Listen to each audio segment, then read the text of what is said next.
സൂചനയോ ഒന്നും പറയുന്നില്ല. ഞാൻ ആ കുട്ടി ഒരു അക്ഷരവും പറയാൻ ഉദ്ദേശിക്കുന്നില്ല. അതിനകത്ത് പ്രധാനപ്പെട്ട പരാതി എന്തായിരുന്നു? അത് ആദ്യമായി പരാതി ഉന്നയിക്കുന്നത് നിങ്ങളടക്കമുള്ള മാധ്യമ പ്ലാറ്റ്ഫോമുകളിലാണ്. ആ മാധ്യമ പ്ലാറ്റ്ഫോമുകളിൽ ആദ്യം പരാതി പറഞ്ഞത് ഒരു ഹോട്ടലിലേക്ക് ഞാനും ഫെന്നിയും ആ കുട്ടിയെ തട്ടിക്കൊണ്ടുപോയി ഹോട്ടലിൽ വെച്ച് ബലാത്സംഗം ചെയ്തു ക്രൂരമായി എന്നുള്ളതായിരുന്നു ആദ്യ പരാതി.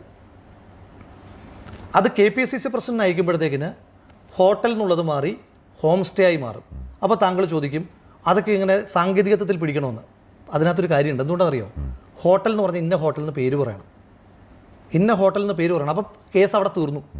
ആ ഹോട്ടലിൽ ഞങ്ങൾ ഒരുമിച്ച് പോയിട്ടുണ്ടോ ഇല്ലയോ എന്ന് പറയുമ്പോൾ അവിടെ കേസ് കഴിച്ചല്ലോ, അവസാനിച്ചല്ലോ. അവിടെ പോയിട്ടേ ഇല്ലെന്ന് പറയുമ്പോൾ പിന്നെ കേസ് നിലനിൽപ്പില്ലല്ലോ. അപ്പോൾ ഹോം സ്റ്റേ എന്ന് പറയുമ്പം ഹോം സ്റ്റേക്ക് പേരില്ല, ഇപ്പോഴും പേര് പറഞ്ഞിട്ടില്ല, പ്ലേസ് ഓഫ് ഒക്കറൻസ് ഇപ്പോഴും പറഞ്ഞിട്ടില്ല. അതുകൊണ്ട് പറയാം എന്താണ് പരാതി. ഞാനും ഫെന്നിയും അവരെ വാഹനത്തിൽ തട്ടിക്കൊണ്ടുപോയി ഈ ഹോം സ്റ്റേയിൽ എത്തിച്ച് ബലാത്സംഗം ചെയ്തു എന്നുള്ളതാണല്ലോ പരാതി. തർക്കമില്ലല്ലോ. പീഡനവും തട്ടിക്കൊണ്ടുപോക്കും എല്ലാം നിങ്ങൾ വിട്ടേക്ക്.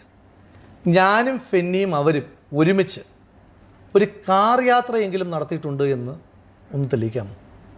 അത് പോലീസ് ചെയ്യുന്നുണ്ടല്ലോ. ജീവിതത്തിൽ യാത്ര ചെയ്തിട്ടില്ല. ഇനി ഫെന്നിയും വിട്ടേക്കൂ. ഞാനും അവരും കൂടെ ജീവിതത്തിൽ എപ്പോഴെങ്കിലും ഒരിക്കലെങ്കിലും ഒരു കാറിൽ യാത്ര ചെയ്തിട്ടുണ്ടോ തെളിയിക്കാമോ? ഒരു ഹോം സ്റ്റേയിൽ ഉണ്ടായിട്ടുണ്ടോ? ഹോം സ്റ്റേയിൽ ഒരുമിച്ച് യാത്ര ചെയ്താലേ ഈ ഹോം സ്റ്റേയിൽ എത്തുള്ളൂ. അല്ലെങ്കിൽ രണ്ടായിട്ട് ഒരു ഹോം സ്റ്റേയിൽ എത്തണ്ടേ? ഞങ്ങൾ എത്തിയിട്ടില്ല. ഞങ്ങൾ എവിടെയും പോയിട്ടില്ല.